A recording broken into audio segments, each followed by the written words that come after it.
setiap hari kami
Bapa, kami bersyukur kepadamu Tuhan, saat ini kami telah memuji Tuhan, kami telah menyembah-Mu Bapa, berkenanlah akan pujian dan penyembahan kami. Dan saat ini juga Tuhan, kami telah siap diberkati oleh Tuhan, mendengarkan firman Tuhan. Biarlah kami menjadi orang-orang yang patuh kepada Tuhan. Kami tahu Tuhan, Engkau menyediakan hidup yang kekal bagi kami. Dan juga Tuhan, Engkau Tuhan mencukupkan semua kebutuhan dan keperluan kami di dunia ini. Karena kami adalah biji pada Tuhan, karena kami adalah alat Tuhan di dunia ini untuk memenangkan jiwa bagi Tuhan Yesus. Terima kasih Tuhan, dalam nama Yesus kami bersyukur, kami mendengarkan firman Tuhan. Katakan amin. Amin.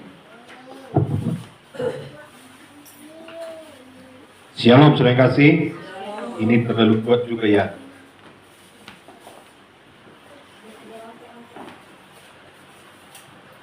Tes.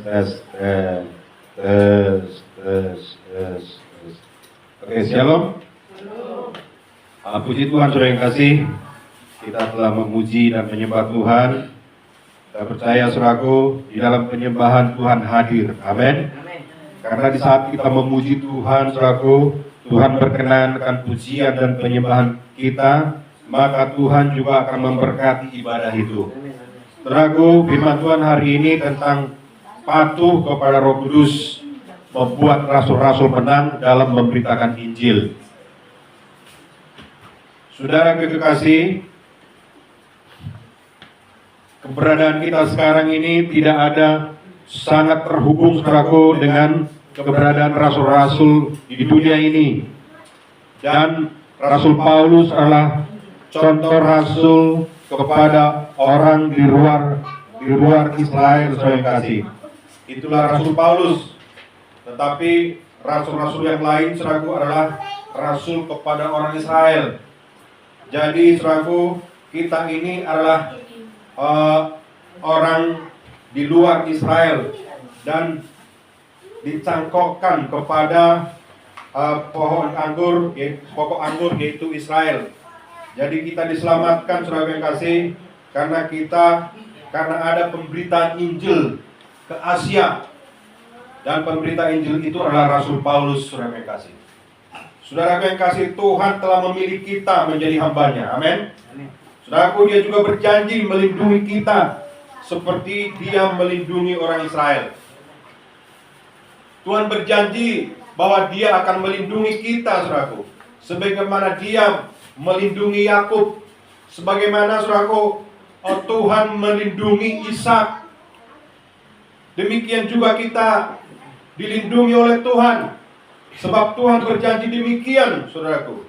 Dalam kitab Yesaya dikatakan, dalam Yesaya 41:9-10 demikian, engkau yang telah kuambil dari ujung-ujung bumi, dan telah kupanggil dari penjuru-penjurunya. Aku berkata kepadamu, engkau adalah hambaku, aku telah memilih engkau, tidak menolak engkau. Jangan takut sebab aku menyertai engkau, jangan bimbang sebab aku ini Allahmu. Aku akan meneguhkan, bahkan akan menolong engkau. Aku akan memegang engkau dengan tangan kananku yang membawa kemenangan.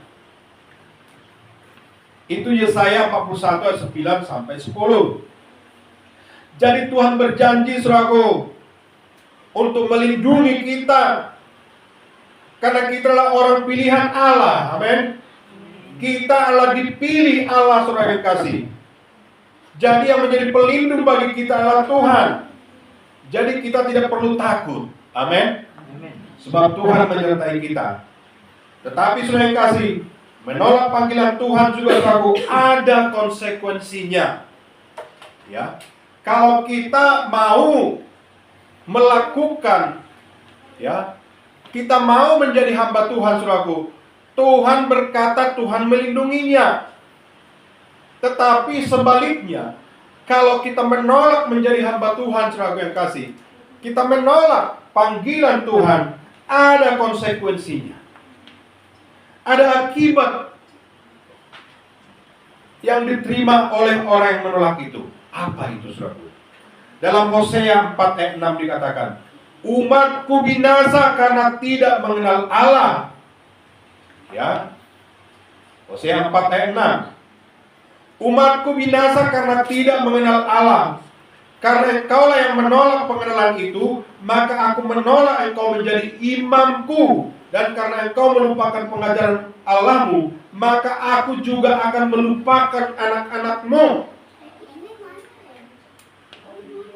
Menolak panggilan Tuhan ada akibatnya.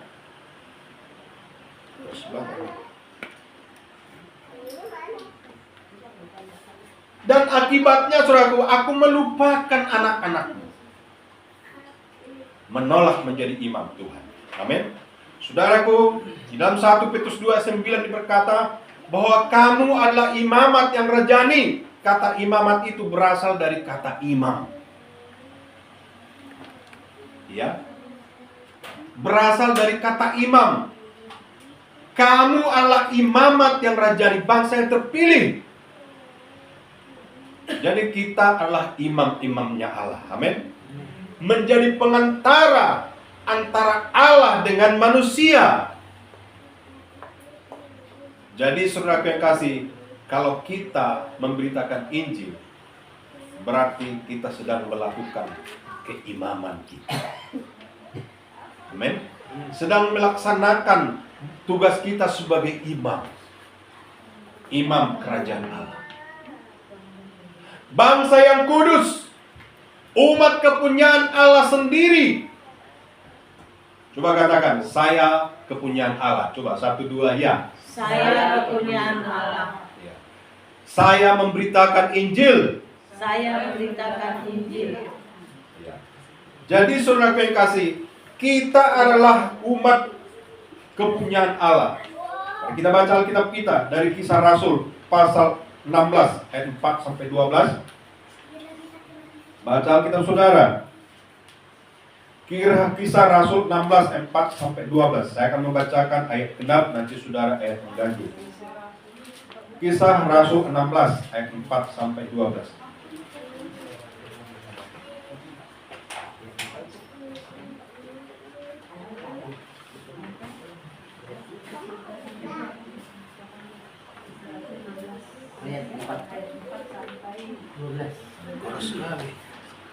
Oke. Saya akan mulai membaca saudaraku ayat 4, nanti saudara ayat yang ganjil. Saya mulai. Dalam perjalanan keliling dari kota ke kota, Paulus dan Silas menyampaikan keputusan-keputusan yang diambil para rasul dan para penatua di Yerusalem dengan pesan supaya jemaat-jemaat menurutinya. Saudara? Demikianlah jemaat-jemaat diteguhkan dalam iman dan makin lama makin bertambah besar sebenarnya. Mereka melintasi tanah Frigia dan tanah Galatia karena Roh Kudus mencegah mereka untuk memberitakan Injil di Asia. Saudara? Dan setibanya di Misia, mereka mencoba masuk ke daerah di Bithynia, tetapi Roh Kudus tidak mengizinkan mereka.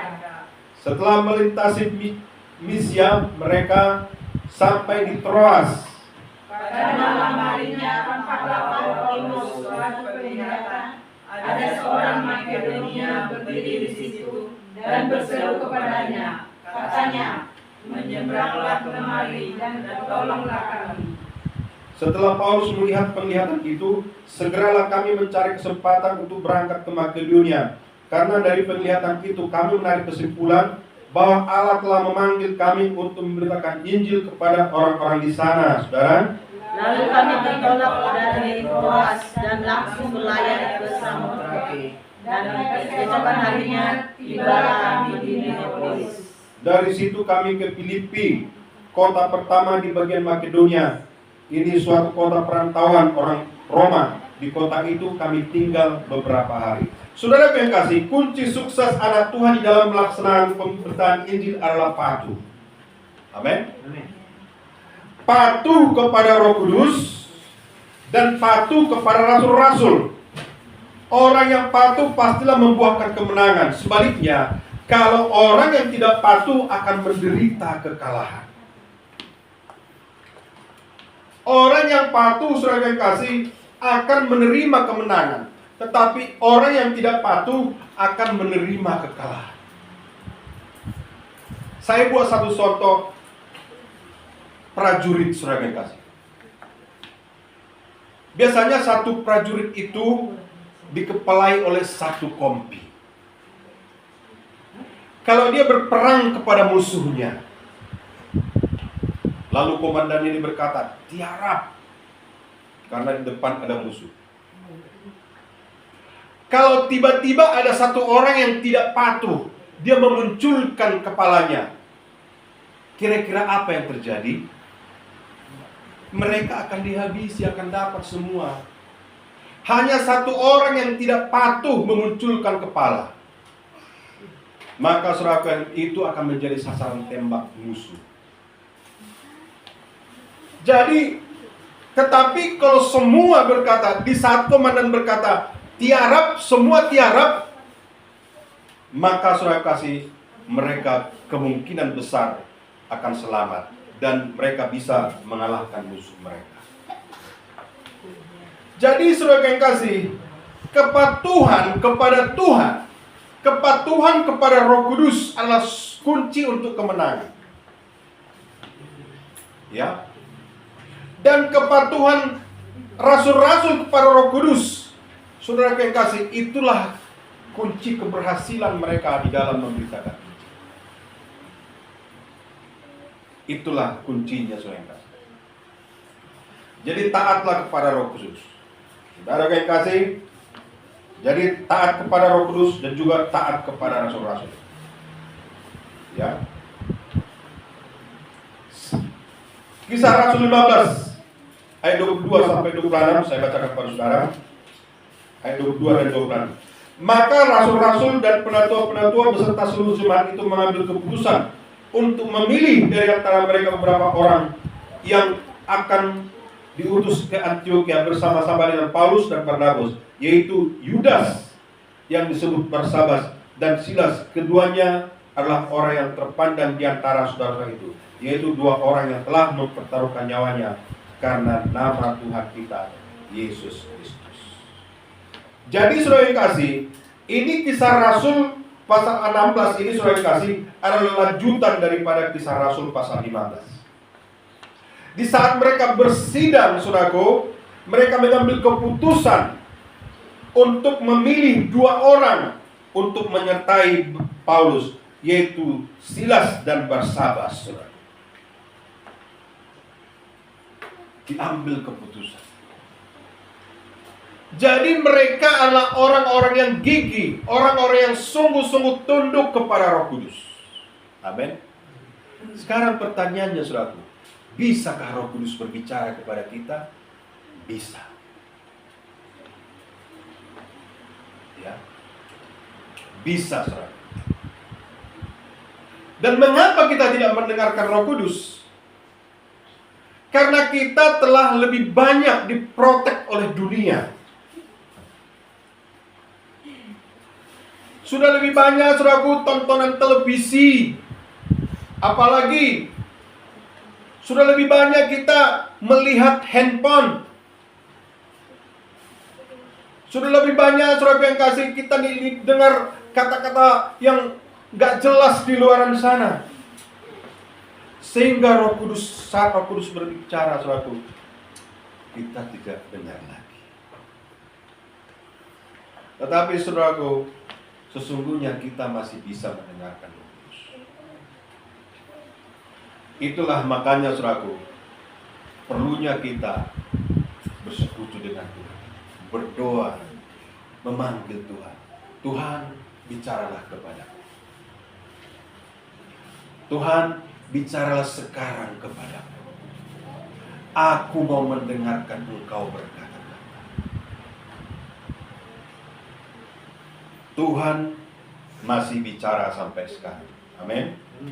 Tuhan masih bicara sampai sekarang. Dan kunci sukses rasul-rasul pada waktu itu adalah ketundukan mereka, kepatuhan mereka akan Roh Kudus. Amin. Dan saya sangat yakin, saudara yang kasih, kalau kita mendengarkan Roh Kudus, pasti banyak jiwa-jiwa diantarkan Tuhan ke tempat. Ya. Saudara, kalau melihat orang, lalu ada perkataan, kemanakah hidup dia setelah meninggalkan dunia ini? Itu ada terbencik di hati nurani kita. Itu adalah Roh Kudus. Bagaimana ya kalau saya memberitakan Injil ke sana? Bagaimana ya kalau saya jemput di sana? Itu suara Roh Kudus. Dan biasanya, saudara yang kasih, di saat kita dengar demikian, kita bertindak langsung. Ya, biasanya berhasil. Dan kalau kita, saudara yang kasih, semakin lama kita sensitif akan Roh Kudus, semakin peka kita akan Roh Kudus. Saudaraku, Roh Kudus itu juga bicara dalam segala hal untuk hidup kita. Termasuk bagaimana, saudara yang kasih, untuk mencari makan, cari nafkah. Ya, Roh Kudus pasti bicara. Jujur saya berkata kepada saudara, dalam 1 minggu itu saya hanya bekerja 2 hari, dan kadang 1 hari. Ya, kadang 1 hari saya bekerja dalam 1 minggu. Tapi Tuhan tuntut, Tuhan cukupkan. Tapi ada orang yang bekerja pagi sampai malam, bahkan malamnya begadang lagi. Letaknya pendengaran akan Roh Kudus. Amin. Saudaraku, kita akan menang kalau kita mendengarkan Roh Kudus. Kalau kita patuh kepada Roh Kudus, kita akan berkemenangan. Sama seperti rasul-rasul menang. Banyak jiwa-jiwa yang ditambahkan Tuhan kepada pelayanan mereka, karena mereka tunduk dan patuh kepada Roh Kudus. Amin, saudara yang kasih. Mari belajar untuk mendengarkan Roh Kudus. Kemudian Rasul Paulus dicegah oleh Roh Kudus untuk memberitakan Injil. Saudaraku, dalam Kisah 16 ayat 7 sampai 9 demikian firman Tuhan. Dan setibanya di Misia, mereka mencoba masuk ke daerah Bitinia, tetapi Roh Yesus tidak mengizinkan mereka. Ya. Roh Yesus tidak mengizinkan mereka. Karena mungkin, saudara yang kasih, masih ada tempat lain yang sudah lebih kuning, yang sudah lebih menguning untuk dituai. Karena ayat 9 dikatakan, pada malam hari tampaklah oleh Paulus suatu penglihatan. Ada seorang Makedonia berdiri di situ dan berseru kepadanya, katanya, menyeberanglah kemari dan tolonglah kami. Ternyata, saudaraku, orang yang rindu dan haus akan firman Tuhan itulah orang Makedonia. Amin. Ya. Di saat ada bahaya pun, saudaraku, Tuhan tetap mencegah. Jangan pergi ke situ. Ya. Masih ada tempat lain yang sudah menguning untuk dituai. Kesana aja dulu. Ya. Ke situ nanti dulu. Pergi dulu ke Makedonia. Di sana udah siap jiwa untuk dituai. Ya. Dan Rasul Paulus bersama dengan timnya patuh, saudara. Ya, patuh. Tapi sama seperti yang saya katakan tadi, saudaraku. Kalau kita lebih banyak mendengar, melihat handphone, melihat televisi, melihat segala macam, saudara yang kasih, lebih banyak itu, maka kita juga nggak mendengarkan suara. Dan saya juga pernah tertipu, tidak mendengarkan suara Roh Kudus. Kapan itu? Saya pernah ditipu 18 juta. Kenapa, saudaraku? Tidak sensitif mendengarkan Roh Kudus. Saya mengeraskan hati saya. Ya, saya memakai logika saya. Kalau saya ikut bisnis elektronik itu kan tidak dosa, bisalah saya untung besar. Ya, dan uangnya itu dipakai untuk pelayanan. Itu logika saya. Tetapi ternyata, saudara yang kasih, dia adalah seorang penipu. Kenapa? Karena saya tidak peka mendengarkan Roh Kudus pada waktu itu. Makanya usahakanlah, saudara yang kasih, ya, lebih banyak bersekutu dengan Tuhan, lebih merapat dengan firman Tuhan daripada hal-hal dunia. Dan pasti kita, saudara yang kasih, diselamatkan, ditolong oleh Tuhan, saudara.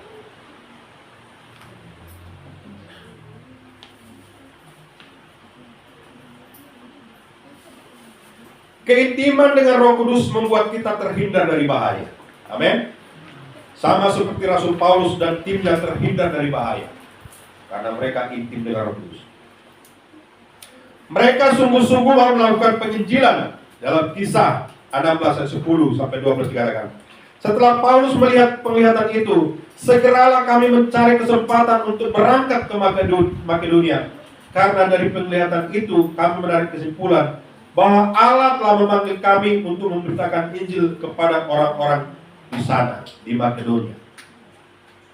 Lalu kami bertolak dari Troas dan langsung berlayar ke Samotrake, dan keesokan harinya tibalah kami di Neapolis.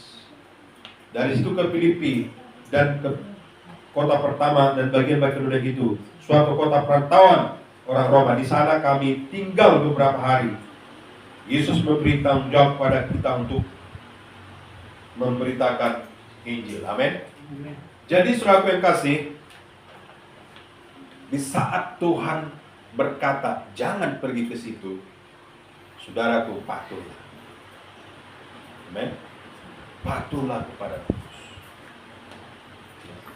Patuhlah kepada pimpinan Tuhan, saudara. Ya. Sama seperti waktu bencana di Aceh. Ya, ada kesaksian hamba Tuhan berkata, saya entah kenapa saya batal berangkat ke Aceh. Sudah saya beli tiket, saya batalkan sendiri, katanya. Itu, saudaraku, dia sensitif mendengarkan Yesus berbicara. Amin. Jadi, saudaraku, kemenangan kita tergantung kepada patuhan kita akan Roh Kudus. Makanya sangat penting sekali kita penuh dengan Roh Kudus. Sembah Tuhan dengan sungguh-sungguh. Amin. Mengasihi Tuhan dengan sungguh-sungguh. Aku mengasihi Engkau, Tuhan. Aku mau Engkau memperlengkapi aku dengan Roh Kudus-Mu. Sertai aku dalam perjalanan hidupku, dalam pelayananku. Maka kita akan berkemenangan.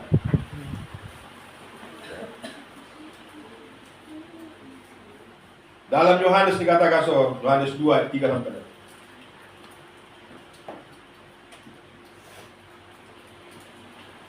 Jadi saudara yang kasih, mari kita patuh kepada Roh Kudus.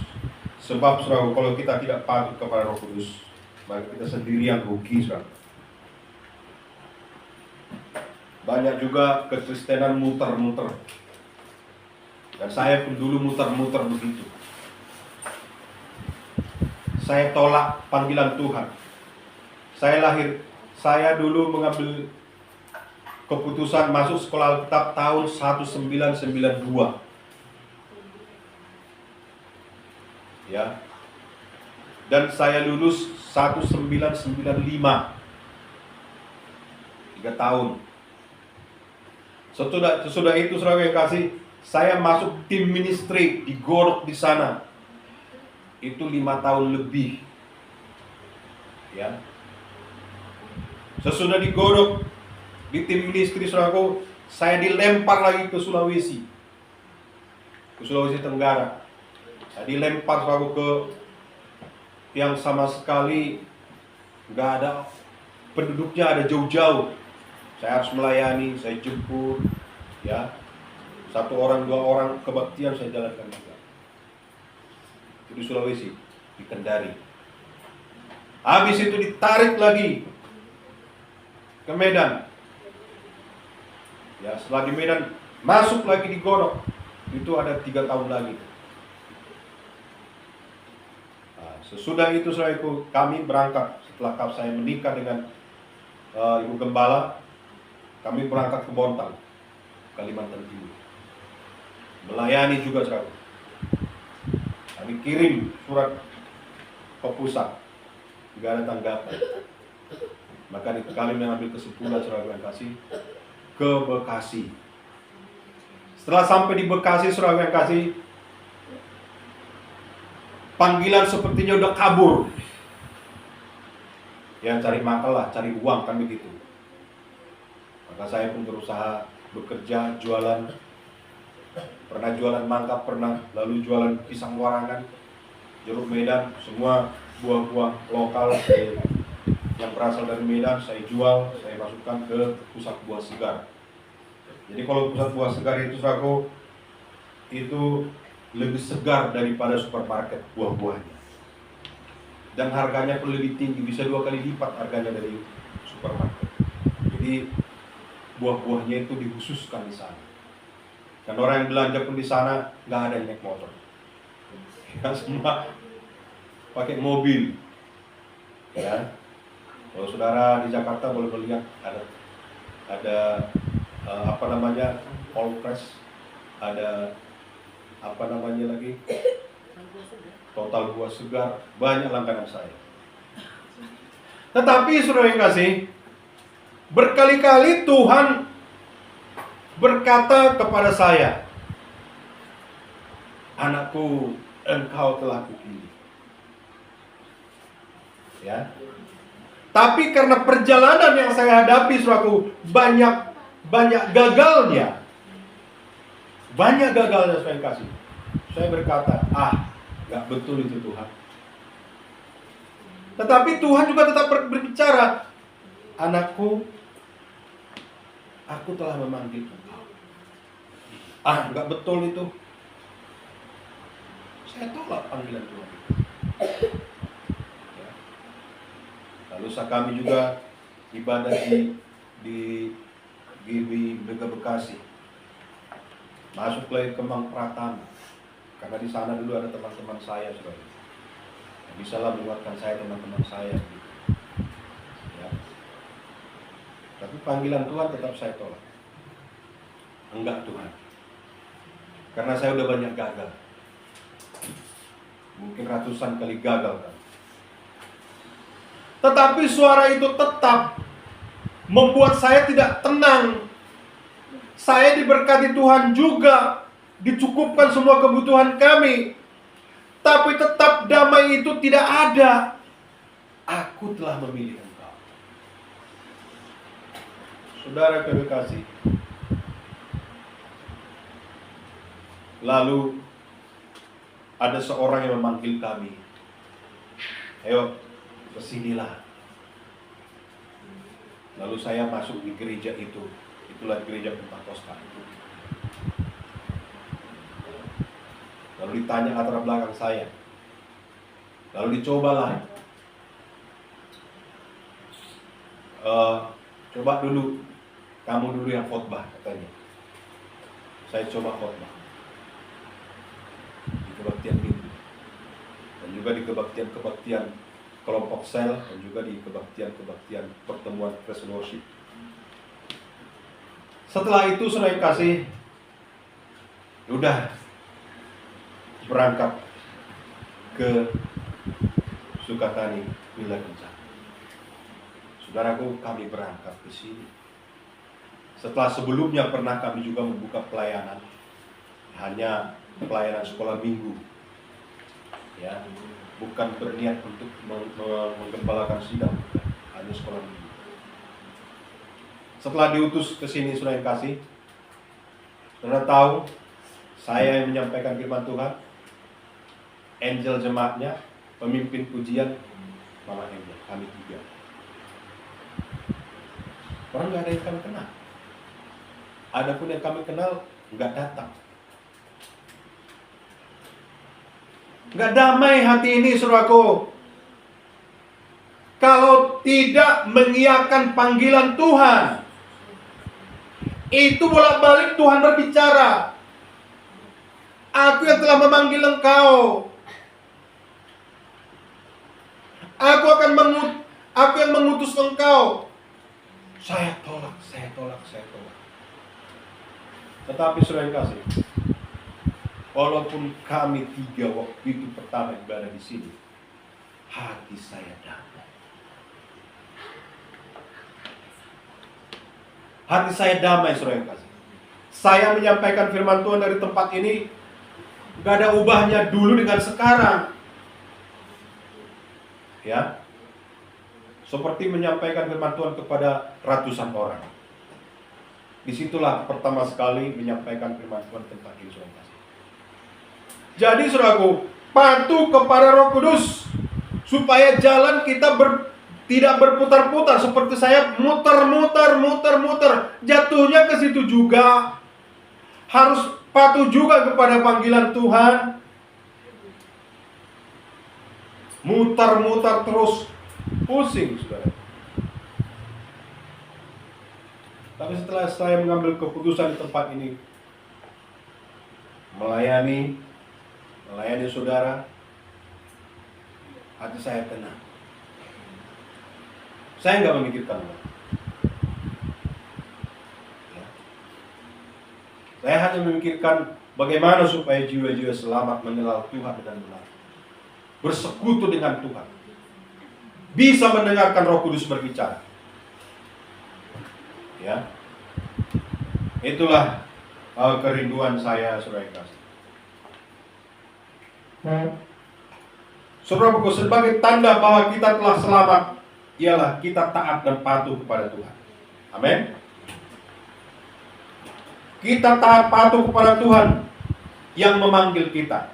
Mari kita baca bersama-sama. Ini yang terakhirnya. Ini ada 4 ayat. 1 Yohanes 2 ayat 3 sampai 6, sama-sama kita membacanya. Sudah dapat? 1 Yohanes 2 ayat 3 sampai 6.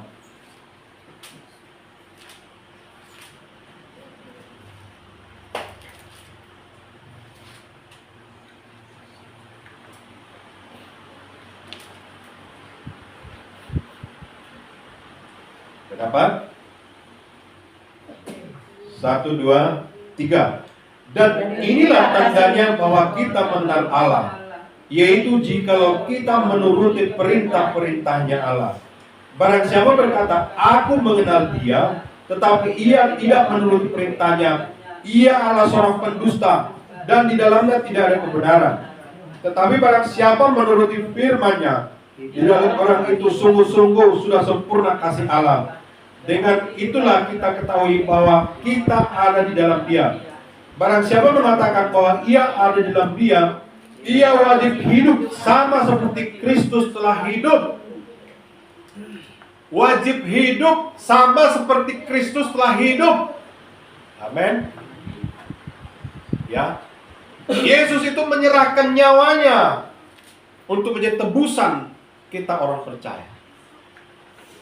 Dan firman Tuhan berkata dia wajib hidup seperti Kristus hidup. Total untuk Tuhan. Amin. Sepenuhnya hidup kita adalah untuk Tuhan. Jadi saudara yang kasih, kunci kemenangan adalah patuh kepada Kristus. Ya, dan hidup kita total dengan menyerahkan diri kepada Tuhan. Saudara yang kasih, patuh kalau Tuhan mencegah, jangan kata Tuhan, jangan teruskan. Patuhlah sungguh-sungguh kepada Tuhan. Amin. Sampai di sini firman Tuhan, mari kita bangkit berdiri, saudaraku.